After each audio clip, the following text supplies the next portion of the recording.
ఇప్పుడు తెలంగాణ వచ్చిన తర్వాత మీరు ఉద్యమకారులు,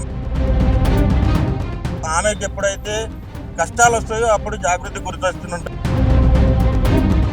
ఈమె ఎవరిని గెలిపించింది కాదు, ఎవరికి టికెట్ ఇప్పించింది కాదు. ఆ జాగృతి అనే కన్నును కేసీఆర్ మొదటి నుంచే పొడిచినప్పుడు సర్పంచ్ రెఫరెన్స్ రాస్తే నడుస్తుంది కానీ కవితక్క రెఫరెన్స్ నడవదు అనే పరిస్థితికి వచ్చింది. ఒకటి మెసేజ్ పెడతారు రాత్రి 3 గంటలకు, నాకు హైదరాబాద్లో తిరగనియమని. అరే వాటి ఏ జాగిరా హైదరాబాద్లో తిరగనియమని. అందితే చుట్టూ లేకపోతే కాళ్ళు పట్టారు. ఉద్యమ నాయకులు బిడ్డ అని చెప్పేసి మేము ఎంతో ఎత్తుకున్నాం, కానీ మమ్మల్ని అక్కడి నుంచి తీసి కింద పడేసినాం.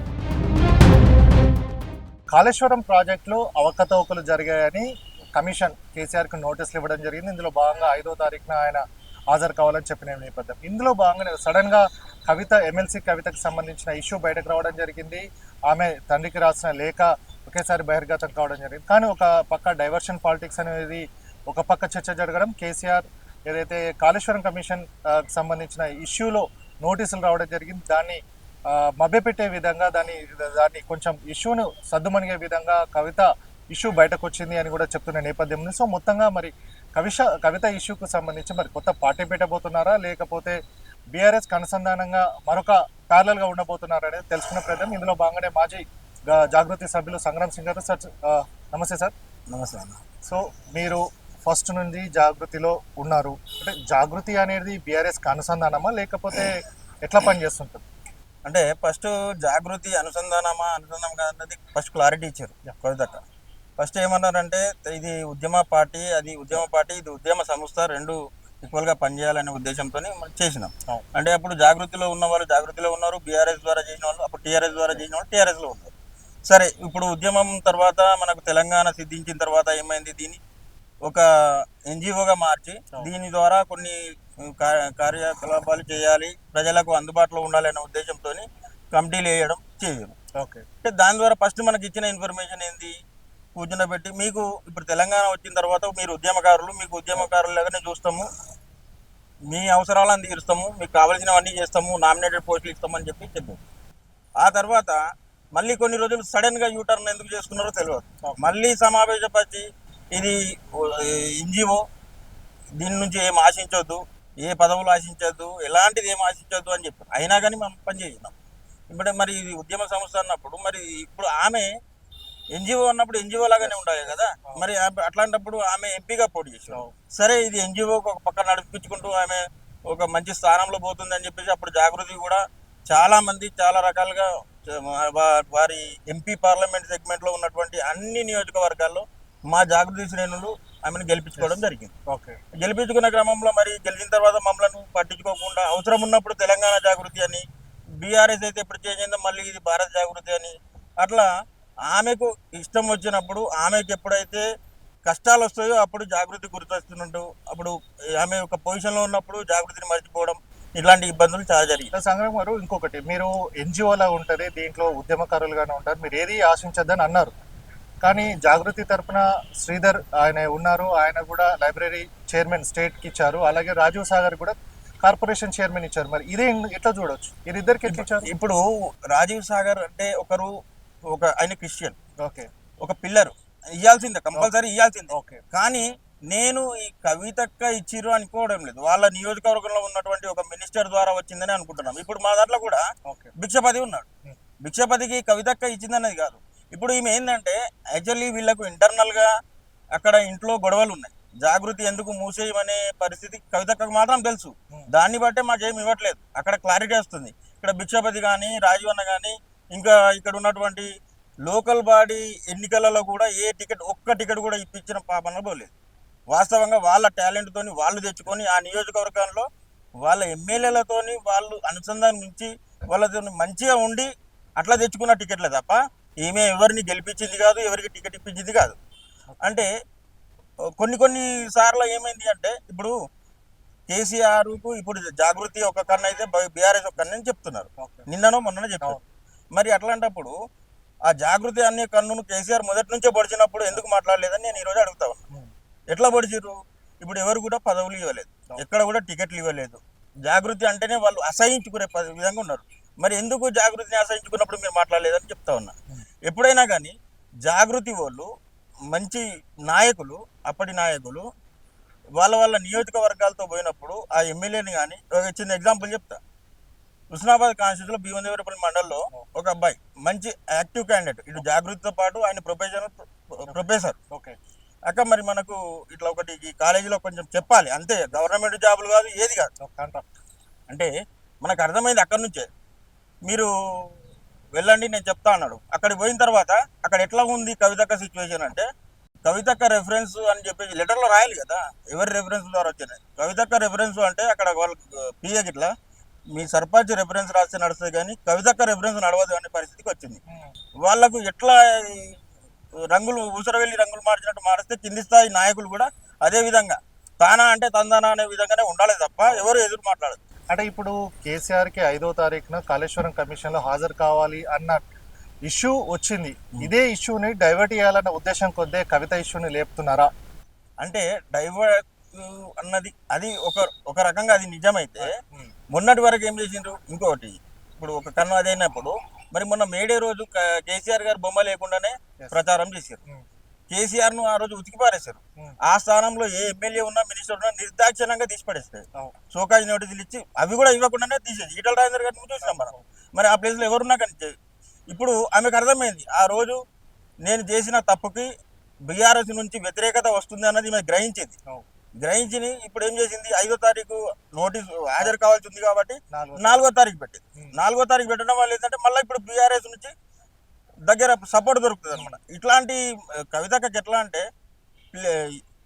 Plan A, plan B, plan C పెట్టుకొని ఉంటుంది.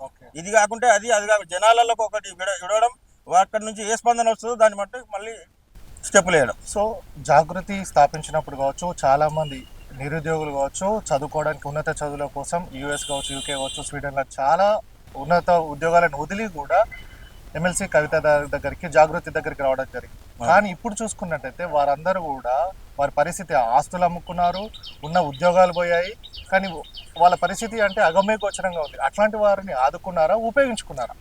ఇక్కడైతే నాకు తెలిసి ఎవరు లేరు. ఆస్తులన్నీ అమ్ముకొని నేను సమయాన్ని వెచ్చించిన ఈక్వల్ టు ఆస్తి అన్నట్టు. కొందరు సమయంతో పాటు ఆస్తులు కూడా అమ్ముకున్నారు. ఆస్ట్రేలియాలో మనం చూసినాం, ఆస్ట్రేలియా వాళ్ళు ఉన్నారు, చాలా మంది కెనడా వాళ్ళు ఉన్నారు, ఇప్పుడు లండన్లో ఉన్నటువంటి వాళ్ళు ఉన్నారు. అందరూ కూడా ఖర్చులు పెట్టి ఒక సంస్థను బాగుపడదామనే ఉద్దేశంతో ఉంటే దానివల్ల కూడా కొంచెమన్నా ఏదన్నా లాభం పొందాలి కదా. మరి ఆ లాభం అంతా, క్రెడిట్ అంతా కవితకనే తీసుకొని నష్టాన్ని మాత్రమే ఇటు చేసినప్పుడు ఆస్తులు కూర్చొని తింటే కొండలైనా కలుగుతాయి అంటారు. మళ్ళీ వాళ్ళ ఇంట్లలో కూడా ఒకటి అమ్మి మనం ఇది చేద్దామంటే అప్పటికే అమ్మి ఉన్నావు, మళ్ళీ ఒకసారి జాగృతి అంటే చెప్పుతోని కొడతా అనే పరిస్థితికి వచ్చింది. వాస్తవంగా చెప్తా ఉన్నా. అనేది మళ్ళీ విదేశాల్లో ఆయన బిజినెస్ ఆయన దందా చేసుకుంటూ ఉన్నారు, జాగృతిని వదిలేసారు. అట్లా చాలా మంది ఉన్నారు. జాగృతి నుంచి ఎవరు బాగుపడ్డది ఏం లేదు. ఇప్పుడు ఎవరు కనబడుతున్నారు? ఇప్పుడు మెయిన్ పిల్లర్ అయినటువంటి రాజీవ్ సాగర్ ఉన్నాడా? లేడు. మొన్న అంబేద్కర్ జయంతి రోజు కూడా కనబడలేరు. చాలా మంది ఎస్సీ వర్గానికి సంబంధించిన నాయకులంతా కూడా ట్యాంక్ బండ్ వద్దనే వాళ్ళందరూ కూడా నివాళులు అర్పించారు. కానీ అక్కడ 125 విగ్రహం కాడ ఎవరు కనబడలేదు. అక్కడ ఉన్నటువంటి అరువు తెచ్చినటువంటి ఒక బీసీ నాయకులను ఇప్పుడు తెలంగాణలో బీసీ వాదం నడుస్తుందని చెప్పి బీసీ వాళ్ళను బయట నుంచి తెచ్చుకున్నారు. ఇప్పుడు ఇన్ని సంవత్సరాలు, 10 సంవత్సరాలు మీకు అధికారంలో ఉన్నప్పుడు ఏ బీసీ నాయకుడిని తయారు చేస్తారు? ఎంతమంది బీసీలు ఉన్నారు? వాళ్ళకి నేను ఇంతకుముందు చెప్పిన పదవులు ఇచ్చి పెదవులు మెదపకుండా పనిచేయడానికే పనికి వస్తారు తప్ప బీసీలు, ఎస్సీలు, ఎస్టీలు ఎవరైనా కానీ వాళ్ళని తెరిచి పెదవి విప్పి మాట్లాడే అధికారం లేదు. ఇప్పుడు ఉన్నటువంటి బీసీ నాయకులు లేరా? చాలా మంది ఉన్నారు కదా. ఇప్పుడు ఎందుకు రాజీవ్ సాగర్ ఎందుకు కనబడతలేడు? ఆయన క్రిస్టియన్. ఇప్పుడు నవీనాచారి ఉన్నాడు, ఆయన అంతవరకే జాగృతి కార్యక్రమాలే చూడాలి తప్ప వేరే పని అడగద్దు. అట్లాంటి వాళ్ళు ఇప్పుడు ప్రశాంత్ ఉన్నాడు, గ్రేటర్ హైదరాబాద్ ప్రెసిడెంట్, భిక్షపతి, విక్రాంత్ రెడ్డి, వీళ్ళందరూ ఎప్పుడు మంచాల వరలక్ష్మి అక్క ఈక్వల్ టు కవితక్క ఇప్పుడు లేరు కదా. ఎడిపోయారు మరి వీళ్ళంతా. ఇప్పుడు ఎందుకు కొత్త వాళ్ళు కనబడుతున్నారు?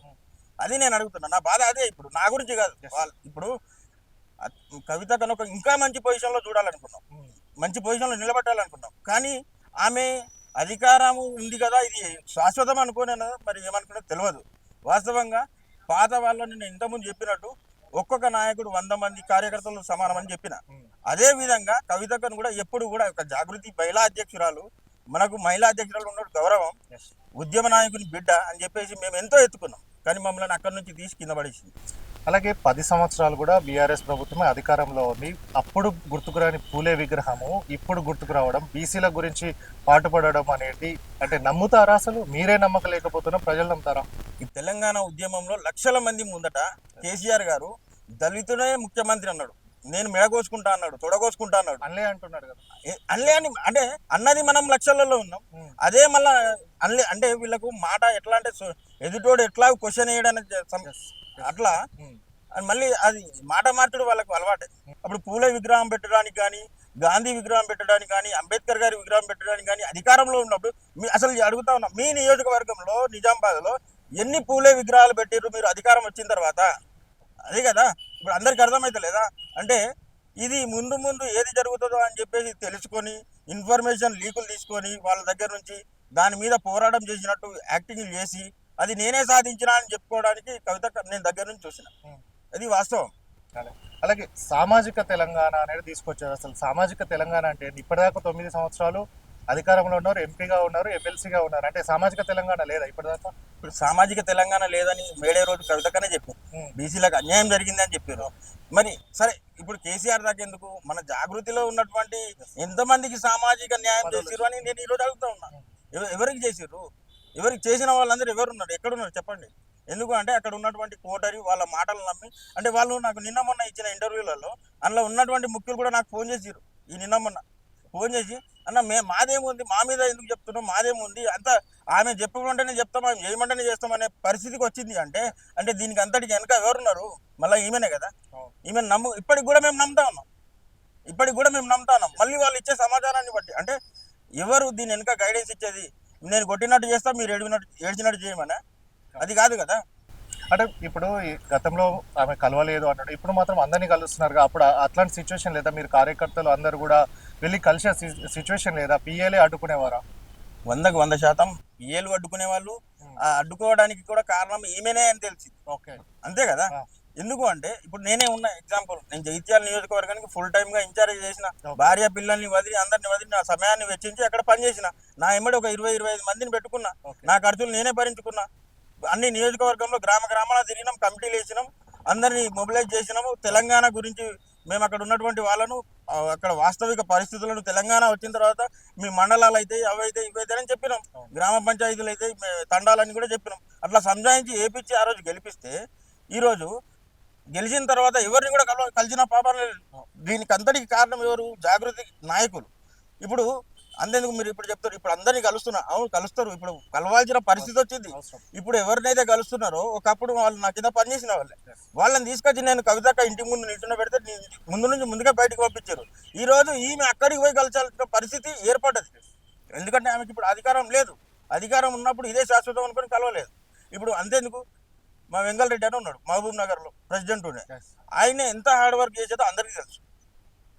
ఆయన అడిగిండు, అక్క నా కొడుకు చదువు గురించి ఇప్పుడు ఇట్లా హెల్ప్ చేయండి అని అడిగి హార్ట్ అటాక్తో చచ్చిపోయాడు.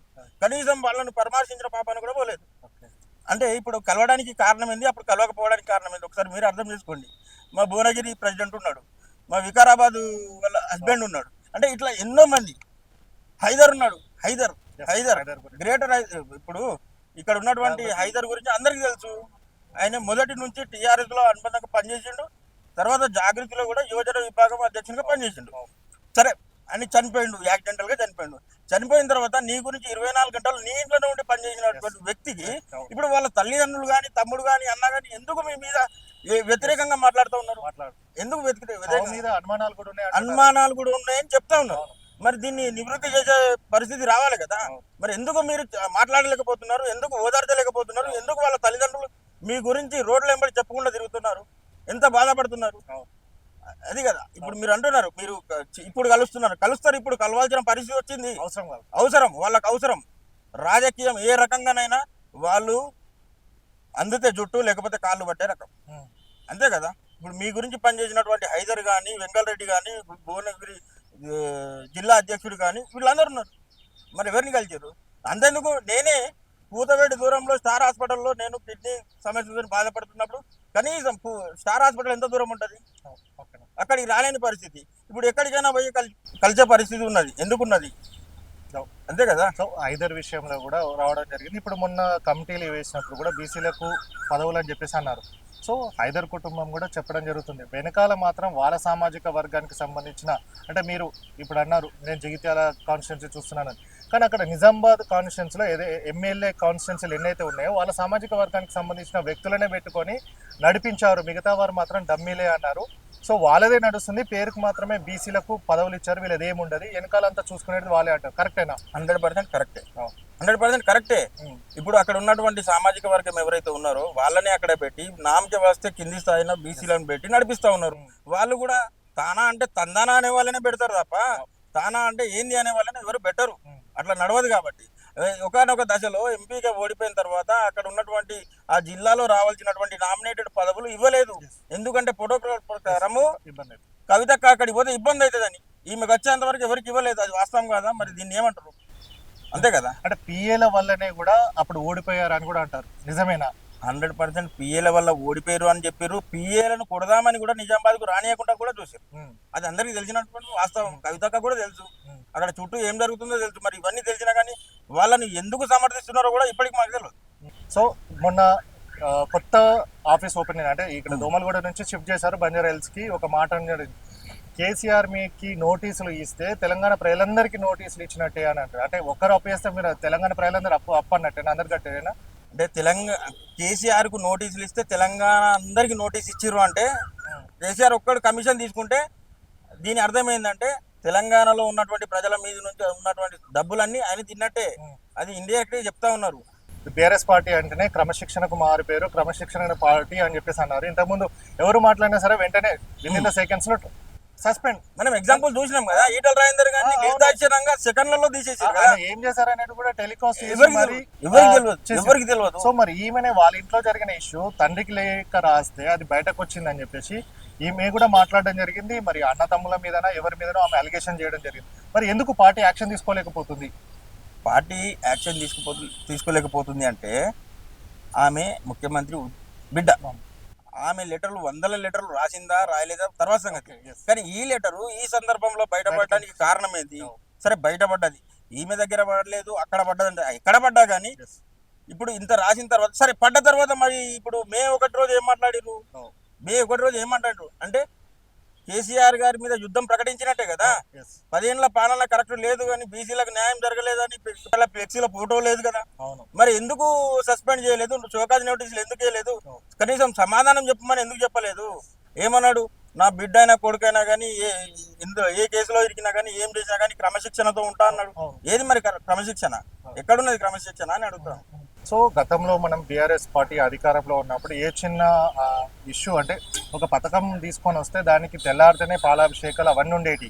కానీ ఇప్పుడు ఎమ్మెల్సీ కవిత గారు అన్నట్టుగానే ఇప్పుడు నోటీసులు ఇచ్చారు. అంటే అధినేత కేసీఆర్ గారు అంటే బీఆర్ఎస్ పార్టీ అధినేత అంత పెద్ద మనిషికి నోటీసులు ఇచ్చారంటే నిజంగా కూడా కవిత గారు అన్న దాంట్లో వాస్తవం ఉన్నట్టుగా మరి ఆ పార్టీ శ్రేణులు ఎందుకు దాన్ని ఖండించలేదు? దాని పట్ల కూడా ఎందుకు మాట్లాడలేదు? మా అధినేతను ఇట్లా నోటీసులు ఇస్తే ఏంటి అనేది ప్రజల దగ్గరికి ఎందుకు వెళ్ళలేదు? ప్రజల దగ్గరికి ఎక్కడికి ప్రజలు ఎవరు మాట్లాడే పరిస్థితిలో లేరు. ఎందుకంటే కేసీఆర్ ని ఈ రోజు ఉద్యమ నాయకునిగా అభిమానించడంలో చాలా మంది ఉన్నారు. ఉద్యమ నాయకుడిగా సక్సెస్ అయ్యని చెప్తాం, కానీ పరిపాలనలో సక్సెస్ కాలేదు. ఎందుకు కాలేదు? ఇప్పుడు చెప్పింది దళితుడిని ముఖ్యమంత్రి చేస్తాడు, చేయలేదు. పోడు భూముల్లో గిరిజనులకు మస్తాడు, పంచలేదు. నిరుద్యోగులకు భృతి ఇస్తాడు, ఇవ్వలేదు. వాళ్ళకు ఉద్యోగాలు ఇస్తాడు, ఇవ్వలేదు. అది పోగా ఈరోజు కాళేశ్వరం ప్రాజెక్టును అప్పుడు డిస్కవరీ ఛానల్లో కోట్లు పెట్టుబడి పెట్టి వాళ్ళు ప్రచారం చేసారు. దాని నుంచి ఒరిగింది ఏం లేదు కదా.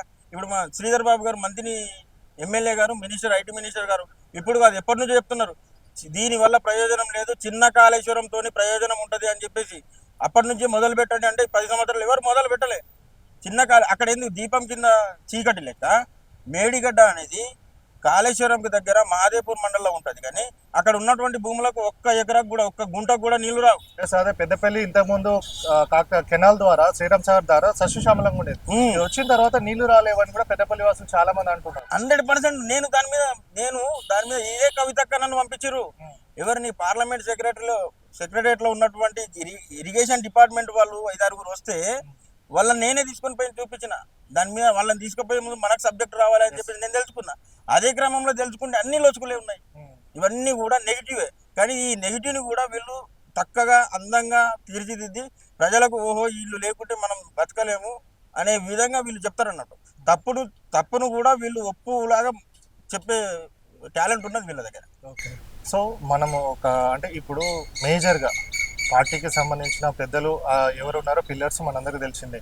వీళ్ళ కాన్స్టిట్యున్సీలో ఎంతమందికి దళిత బంధులో లబ్ధి చేకూరింది అనుకుంటున్నారు?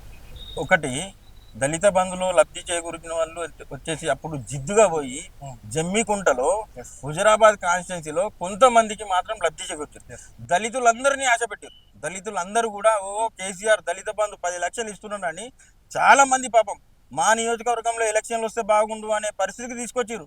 అక్కడ ఒక్కొక్క ఇప్పుడు రాజకీయ నాయకునిగా చెలామణి కావాలంటే ఇప్పుడు లక్షలు కూడా కాదు కోట్లలో అయిపోయింది. సర్పంచ్ కూడా చేయాలంటే మినిమం 50 లక్షల నుంచి ₹1 చేయాలి. ఆ రేటు పెంచింది ఎవరు? కేసీఆర్ గారు కాదా? కేసీఆర్ గారు కాదా? 500, 1000 నుంచి 5000, 10,000, 20,000 కూడా ఇచ్చినటువంటి సందర్భం ఉన్నది అక్కడ. మరి ఇప్పుడు రాజకీయాన్ని మొత్తం భ్రష్టు పట్టించే విధంగా చేసింది ఎవరు? టీఆర్ఎస్ఏ కదా.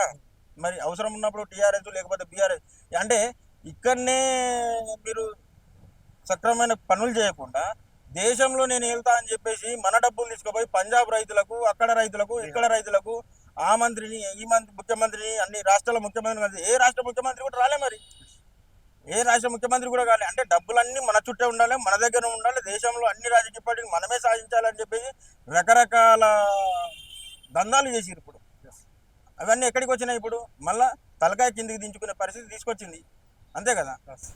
సో ఒక కాన్స్టిట్యున్సీలో మీది కూడా జగిత్యాల అని అంటే నిజామాబాద్ కాన్స్టిట్యున్సీలో అప్పుడు ఉన్న సందర్భాల్లో మంత్రి మంత్రి ఓకే జగిత్యాల ఇన్ఛార్జ్గా ఉన్నారు కాబట్టి చెప్తున్నా. ఎందుకనంటే వారందరికీ కూడా చెప్పిన ఏంటంటే కేసీఆర్ గారికి ప్రజలకు మధ్య నేను వారధిగా ఉంటాను, మీ ఇష్యూస్ అన్నీ కూడా ప్రతి ఒక్కటి కూడా కేసీఆర్కి చెప్పి మీ సమస్యలను ఆయన దృష్టికి తీసుకెళ్ళి మీ సమస్యలను పరిష్కరిస్తా అన్నారు.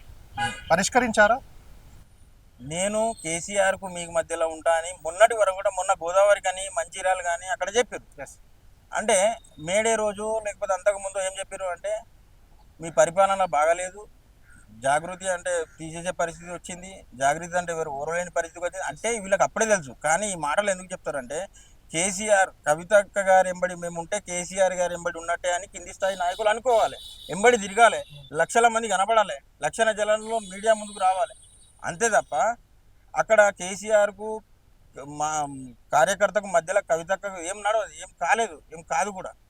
అట్లాంటి మనం మొన్ననే చూసినాం, తేట తెల్లమైంది. అట్లయితే మరి ఇప్పుడు కేసీఆర్ గారి బొమ్మ ఎందుకు ఉండదు? కేసీఆర్ గారి పరిపాలన మీద ఇంత నోరు విడిచి ఇంత పబ్లిక్గా చెప్తారు. ఇవన్నీ మనకు కనపడుతున్నాయి కదా. కేసీఆర్ గారికి ప్రజలకు మధ్యలో మేము ఉంటామంటే ఉన్నది వాస్తవమా? అర్థమవుతుంది కదా. మీరు బొమ్మ అంటే ఒక ఫిగర్ గురించి చెప్పారు కాబట్టి అక్కడ వాళ్ళకి సంబంధించి మొన్న సభ జరిగింది ఇక్కడ ఎల్కతుర్తిలో. అక్కడ కేసీఆర్ గారు, కేటీఆర్ గారు మాత్రమే ఉన్నారు, వర్కింగ్ ప్రెసిడెంట్ అండ్ ప్రెసిడెంట్ ఇద్దరు. మరి పిల్లర్స్గా ఇన్ని సంవత్సరాలు పనిచేసిన వారి అంటే ఓన్లీ కేసీఆర్ గారు ఫోటో పెట్టుకున్నా ఇబ్బంది ఎవరికి లేదు, కానీ 2 మాత్రమే ఫోటోలు పెట్టారు. ఏంటన్నట్టు అంటే చాలా మటుకు దీని మీద వెనకాల గుసగుసలు రావడం జరిగింది, బాహాటంగా మాట్లాడడం జరిగింది. అయితే మీరు అంటే చాలా సందర్భాల నుంచి చూస్తున్నారు కాబట్టి మీరేమంటారు, మీ కామెంట్? అంటే ఇది ఇంట్లో పోరు ఉన్నది, ఇంకా ఇంట్లో పోరు, ఇంట్లో గెలిచి రచ్చ గెలివాను ఉన్నది. కేసీఆర్ గారికి బయట వాళ్ళకంటే ఎక్కువ టార్చర్ ఇంట్లోనే జరిగింది. ఇప్పుడు కేటీఆర్ గారి అత్తగారు కానీ భార్య కానీ ఒక్కరోజన్నా సీఎం కావాలని గొడవ పడినటువంటి సందర్భాలు చాలా సార్లు ఉన్నాయి. అది మనం ఎవరికి తెలియదు. ఆ పోరు తాళలేకనే పదవి ఉండంగానే మన ఫామ్ హౌస్ లో పోయేది ఎప్పుడు కూడా. అట్లాంటిది మనకు అర్థమవుతోంది. ఏకఛత్రాధిపత్యం ఉండాలనే ఉద్దేశంతో వాళ్ళు ఇంట్లో గొడవల్ని ఇప్పుడు హరీష్ రావు గారు ఉన్నారు. హరీష్ రావు గారు కూడా ఎప్పటి నుంచో పనిచేస్తారు, వీళ్ళిద్దరికంటే ఎప్పటి నుంచో పనిచేస్తూ ఉన్నారు. వీళ్ళు మధ్యలో రెడీమేడ్ గా వచ్చి ఉద్యమం ఉధృతంగా ఉన్నటువంటి టైంలో వచ్చిర్రు. అంటే నేను చెప్తా ఉన్నా, ఇప్పుడు కేటీఆర్ గారు కానీ కవిత గారు కానీ మేము జాగృతి శ్రేణులుగా పనిచేసినాం కదా. మేము పనిచేసిన వాళ్ళలో కనీసం వాళ్ళు కేసీఆర్ గారి కూతురు కాకుంటే మా అంతా కూడా ఆర్గనైజేషన్ నడపలేని పరిస్థితిలో ఉండేది. వాస్తవంగా చెప్తా ఉన్నా. ఇప్పుడు వాళ్ళు ఒక చరిష్మా ఉన్నటువంటి వాళ్ళు కాబట్టి వాళ్ళకంతా అది ఉన్నది. కేసీఆర్ గారికి బిడ్డ కానీ కేటీఆర్ గారు అప్పుడు ఉస్మానియా యూనివర్సిటీకి వస్తే ఎవరు గుర్తుపట్టలేని పరిస్థితి. ఇప్పుడు ఎట్లా పడుతున్నారు అంటే కేసీఆర్. అంటే నేనేమంటున్నా అంటే సరే ఏది ఏమైనా కానీ కేసీఆర్ గారి పరిపాలన బాగుందా బాగలేదా తర్వాత సంగతి. ఒక ఉద్యమ నాయకుడు సబ్బండ వర్ణాలను ఏకం చేసి ముందు ఉండి ఉద్యమాన్ని నడిపినటువంటి నాయకుడిని ఈరోజు ఇంత బహిరంగంగా లేఖ రాసి ఈ ప్రజల ముందు పల్చన చేసే కార్యక్రమాన్ని చేసి ఆ రోజు ఫోటోలు పెట్టకుండా మమ్మల్ని అన్నారు ఒక దశలో, ఇప్పుడు కాదు 5-6 సంవత్సరాల కింద 7 సంవత్సరాల కింద అన్నారు. అవసరం అనుకుంటే కేసీఆర్ గారి ఫోటో కూడా పెట్టొద్దు, అక్కడ లోకల్ నాయకునితో ఎవరు నేనే మా లోకల్ నాయకుడిని ఎవరిని సంప్రదించలే ఇంతవరకు కూడా. వాళ్ళ ఫోటోలు ఎక్కడ పెట్టలే. ఓన్లీ జాగృతి కవితక్క మా టీంలో మా ఆర్గనైజేషన్లో ఉన్న వాళ్ళే పెట్టినాం. దాంతో అక్కడ ఉన్నటువంటి లోకల్ నాయకులు కూడా మమ్మల్ని అడగడం జరిగింది. అయినా కానీ మాకు సుప్రీం కవితక్క ఉన్నారు అనే ధైర్యంతో పోయినాం. కానీ ఇంత తతంగం చేస్తానే ఎవరికి తెలియదు. ఆమె స్వార్థం గురించే ఇదంతా చేసిందన్నది ఇప్పుడు బయటపడి. సో నిన్న మీటింగ్లో కూడా మాట్లాడడం జరిగింది. కేసీఆర్ గారికి బీఆర్ఎస్ మీరు కూడా అన్నారు జాగృతి 2 కన్నులు అని చెప్పి. అంటే ఇంకా ప్రజలను మోసం చేస్తారా? అంటే పార్టీ పెడతా అని ఒక పక్క, అలా డైవర్షన్, మళ్ళా సడన్ గా లెటర్ రాయడం జరిగింది, మీ పాలన సరిగా లేదు, మీరు బీజేపీలో బీఆర్ఎస్ పార్టీని కలిపేస్తున్నారు అని చెప్పేసి అన్నారు. నేను ఇంకా బీఆర్ఎస్ లో ఉన్నా అని చెప్పేసి కవిత గారు కూడా అంటున్నారు. అంటే ప్రజలు ఎట్లా చూస్తారు దీన్ని? అంటే బీఆర్ఎస్ బీజేపీ ఒకటే, బీఆర్ఎస్ ను బీజేపీలో విలీనం చేయడానికి ప్రయత్నం జరిగింది అని చెప్పింది కవితక్క. ఇదే మాట అదే బీఆర్ఎస్ లో ఉన్నటువంటి మంత్రులు ఎవరో అనగార వర్గాలు కలిగిన వాళ్ళు ఎవరైతే ఉన్నారో, బీసీ నాయకుడు ఎవరైనా ఉంటే విచక్షణంగా తీసిపడేసేది. ఎందుకు తీసేస్తలేరు అని చెప్తాను. ఎందుకు తీసేస్తలేరు? అంత పెద్ద మాట, ఇది మామూలు మాట కాదు. మనం లైట్ గా తీసుకుంటున్నారు అందరు, కానీ ఇది మామూలు విషయం కాదు. అంటే ఒక పార్టీ అధిష్టానికే వ్యతిరేకంగా పనిచేసినటువంటి కవితక్కను ఈరోజు మళ్ళీ ఆమె ఎటువంటి అటు ఇప్పుడు మళ్ళీ నేను బీఆర్ఎస్లోనే ఉన్నా అని చెప్తే నమ్మడానికి, అంటే అక్కడ నుంచి అనుకూలంగా సంకేతాలు వస్తే నేను బీఆర్ఎస్లోనే ఉన్నా అని చెప్పేసి, అనుకూలంగా రాకుంటే నేను పార్టీ పెడతా అని చెప్పేసి, ఇప్పుడు ఆల్రెడీ మనకు తెలుస్తూ ఉంది బహుజన రాష్ట్ర సమితి అనే పార్టీ వేరే వాళ్ళ పేరు మీద రిజిస్టర్ చేసి బుక్ చేసి ఉన్నారని చెప్పి. అంటే అటు కాకుంటే ఇటు, ఇటు కాకుంటే అటు, ఎటు అనుకూలం ఉంటే అటు పోయే పరిస్థితిలో ఉన్నారు. అంతా బీసీ వాదం అని తిరుగుతూ ఉన్నారు ఈరోజు. ఆ బీసీ వాదం అంటే ఆమె దగ్గర పనిచేసినటువంటి, చాలా దగ్గరగా పనిచేసినటువంటి వాళ్ళు, వాళ్ళ ఇంట్లోనే ఆమె ఫోన్ నెంబర్లు కూడా ఆ వ్యక్తి పేరు మీద ఉన్నటువంటి సందర్భంలో అట్లాంటి బీసీ బిడ్డలు ఇద్దరిని తీసుకుపోయి బట్టలు ఇప్పించుకొట్టేటువంటి పరిస్థితి వచ్చింది. వాళ్ళు కూడా మీడియాకు పోయారు. ఇప్పుడు మళ్ళీ బీసీ వాదం అని చెప్పేసి, నీ దగ్గర ఉన్న వాళ్ళనే బీసీ వాళ్ళని నువ్వు ఆదరించలేదు, పోలీసులతో కొట్టించినావు. ఇంకా బీసీలు ఎవరు నమ్ముతారు? ఇప్పుడు ఎస్సీలను కదా మన దళితులను ముఖ్యమంత్రి చేస్తా అన్నట్టు బీసీలను ముందుకు తీసుకుపోతా అంటే ఎవరు నమ్ముతారు? ఏదైనా కానీ ఇప్పుడు వాళ్ళకి పదవి లేదు కాబట్టి ఆ పదవి గురించి, పదవి రావడానికైనా ఎంత దిగజారైనా మాట్లాడతారు, ఎంత పబ్లిక్లో అయినా పోతారు, ఎవరి దగ్గరికైనా కలుస్తారు. అప్పుడు కలవడానికి వచ్చిన వాళ్ళు కలవకుండా ఇప్పుడు కలవడానికి పోతా ఉంటారు. అది పరిస్థితి. ఇప్పుడు ఉన్నటువంటి పరిస్థితి ఏంటంటే, వాళ్ళు ఏదైనా కానీ, ఏ అంశాన్నైనా కానీ అనుకూలంగా మలుచుకొని ముందుకు పోయేటువంటి రకం, ఎవరినైనా నమ్మగలుగుతారు. అంటే నేను చెప్పేది ఏంటంటే, ఇప్పటికి కూడా కళ్ళు తెరవండి. వాళ్లకు అవకాశం ఎట్లా ఉంటే అట్లా మలుచుకోవడానికి మనల్ని కింద ఉన్న వాళ్ళని తిప్పుకుంటారు, చేస్తారు. అంటే ఎంతో కొంతమందికి కనీసం మీ దగ్గర ఉన్నటువంటి 100 మందిలో 50 మంది చేసి, ఆ 50 మంది ఈరోజు నిన్ను ముఖ్యమంత్రి స్థాయిలో నిలబెట్టే పరిస్థితి ఉంటుండే. కానీ ఎందుకు లేదు? ఎవరు లేరు కదా. ఇంకా ఉన్న వాళ్ళని కూడా ఏంటంటే, ఎలక్షన్ కంటే ముందు ఇప్పుడు చులకనగా చూసినట్టు అప్పుడే చూస్తే ఎటోళ్ళు అటు చూసుకుంటారని. నేను బిఫోర్ ఎలక్షన్స్ పోయినా. ఇప్పుడు ఉన్నటువంటి నాయకులు వాళ్ళు ఏది చూస్తూ ఉన్నారు, ఏది అంటే పోవడానికి కాదు, మేము ఎటు పోవాలని పరిస్థితిలో మమ్మల్ని నడి సముద్రంలో విడిచిపెట్టింది అనే బాధపడతా ఉన్నారు.